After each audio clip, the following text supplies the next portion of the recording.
Actually Hyderabadi క్రేజ్లో biryani తినడానికి వచ్చాము వాళ్ళు. సో చూస్తున్నారు కదా, ఇంకా ఒక ఇన్సిడెంట్ కనిపిస్తుంది. అదేంటి అంటే ఒక మనిషిని స్టాప్ చేసేసాడు. అక్కడ ఆఫ్ లైసెన్స్ స్టోర్ ఉంటుంది అన్నట్టు. తను వాళ్ళ గర్ల్ ఫ్రెండ్ అక్కడ పక్కన ఉంది, తను ఏడుస్తుంది. సో ఆల్రెడీ పోట్ చేశారు.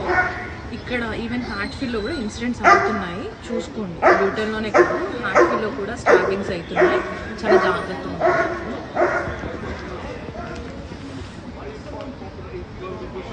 చూసారా, అంబులెన్స్ అండ్ పోలీస్ కార్లు వచ్చేసి మనకి దాదాపు ఒక 7 ఉన్నాయి. ఇన్సిడెంట్ చాలా పెద్దగా అయింది. టైం వచ్చేసి కూడా ఎంతో అవ్వట్లేదు, 10 అవుతుంది టైం వచ్చేసి కూడా. 10కి బయటికి రావాలన్నా కూడా భయపడాలి.